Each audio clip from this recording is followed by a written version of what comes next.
The Volok armored personnel carrier is a licensed copy of the Austrian Panzer I, which means Vienna's position is changing in terms of military support of Ukraine.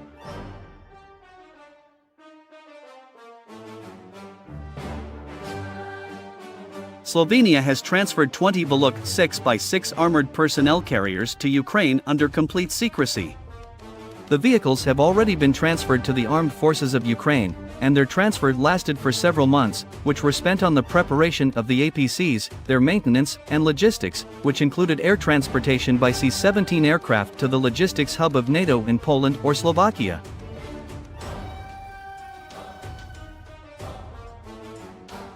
All these details, despite the secrecy, were reported by 24UR, with reference to own sources in the Ministry of Defense of Slovakia. It notes that despite sending the request to the law enforcement agency, it is unlikely that official confirmation should be expected.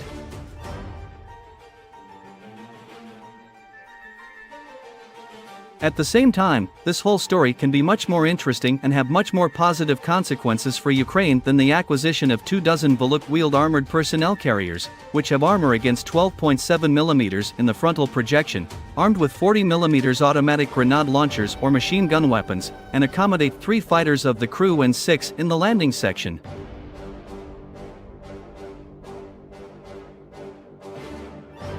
Volok is a licensed version of Panzer I by Steyr Daimler Puch Spezialfahrzeug, which is an Austrian company that is now part of the European division of the American giant General Dynamics. The vehicle was developed in the 80s, but production started in the mid-90s. Without Austria's consent, this transfer would be hardly possible at all, since it would be a violation of the re-export permit.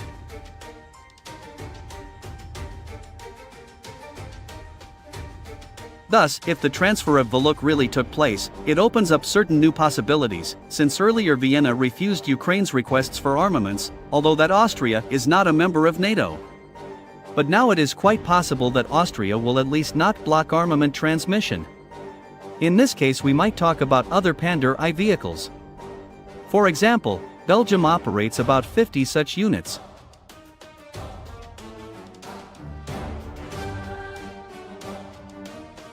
However, the Panzer II on the 8x8 chassis, which was created already in the 2000s, is much more interesting in terms of combat capabilities. It is a full-fledged wheeled combat vehicle, and in addition to Austria, it is actively operated in Portugal, where once it was assembled under a license before its production was transferred to the Czech Republic. At the same time, the 14.5-ton vehicles is usually armed with a full-fledged combat module with a 30 mm automatic cannon.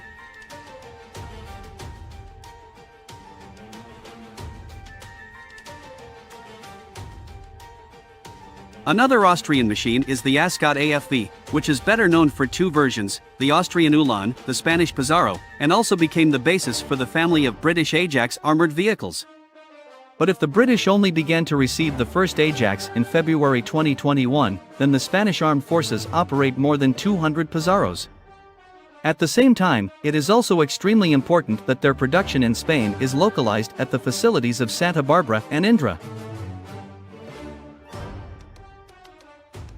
That is, behind the alleged transfer of only 20 armored personnel carriers from Slovenia, there are much greater possibilities, which mean the possibility, if not of receiving aid, then of ordering new vehicles for the needs of the armed forces Ukraine.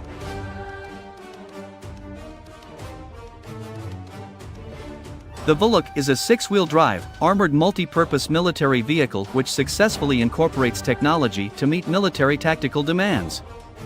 The Volok can be equipped with different weapon systems up to cal 90 mm and has consistently proved itself around the world in the toughest tests.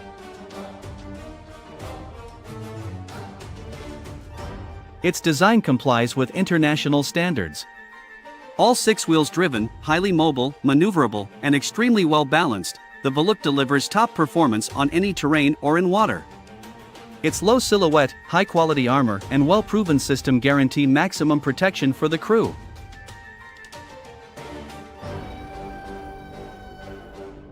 The armored personal carrier Volok is available with 2 variants of weapon systems, both mounted on a gun mount. In addition, the vehicle is equipped with smoke/fragmentation grenade launchers, mounted on the hull. The crew consists of 9 men. The vehicle is intended to be used for the following tasks: Transportation to Ukraine was completed this week under conditions of complete secrecy. The operation itself lasted several months because the armored vehicles had to be prepared, serviced, and transported. The Bullock is powered by a 256 HP Steyr 6-cylinder turbo diesel engine and a hydrodynamically controlled automatic transmission, featuring 5 forward and 1 reverse gear. It can reach a maximum road speed of 110 km per hour and a range of 700 km.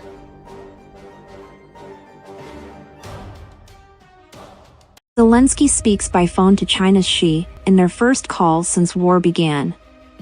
Ukrainian President Volodymyr Zelensky said Wednesday that he spoke with Chinese leader Xi Jinping for the first time since the war began, calling the phone call long and meaningful but giving few details.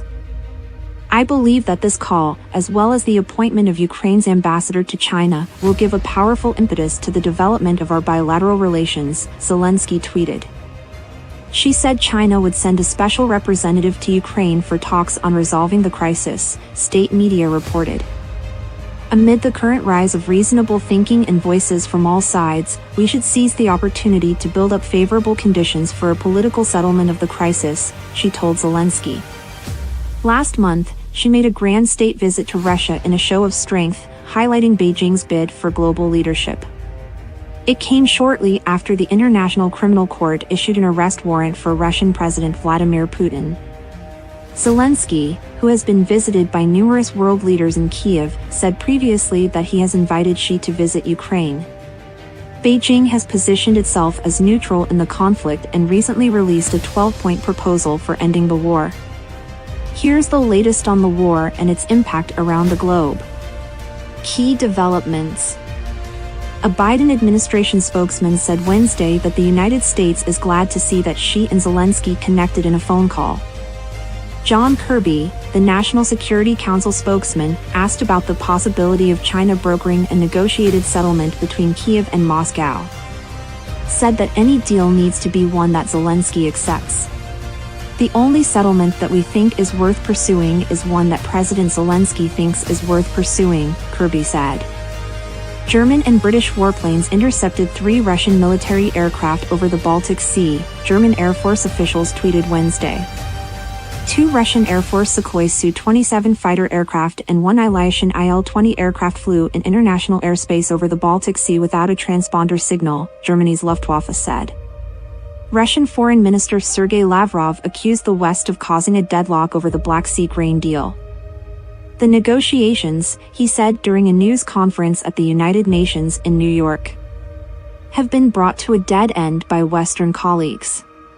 Russia has indicated that it will not agree to extend the fragile pact that allows Ukrainian grain to be exported beyond May 18 unless its demands, which include rejoining the SWIFT banking system, are met. The grain deal has helped ease a global food crisis resulting from the war. Lavrov also alluded to the possibility of a prisoner swap for 2 Americans, Paul Whelan and Wall Street Journal reporter Evan Gershkovich, who are detained in Russia. He referred to a number of Russians detained by the United States, telling reporters that the discussion of these matters exists but that such work is not public in nature. He was speaking at a news conference in New York, where Russia's month-long term as the rotating head of the UN Security Council is winding down. Battleground updates. Heavy, short-range combat continues in Bakhmut, according to a daily British intelligence update. The besieged area in Ukraine's eastern Donetsk region has been the site of a deadlocked battle for months. Supply lines to Ukraine's forces in Bakhmut are being complicated by muddy conditions on unsurfaced tracks, it added. Analysts at the US-based Institute for the Study of War said in their latest assessment that Russian forces continue to mount ground attacks in and around Bakhmut, aided by fighters from the Russian mercenary Wagner Group. Ukraine is working with the FBI to collect evidence of war crimes, FBI Special Agent Alex Kobzanets told a conference.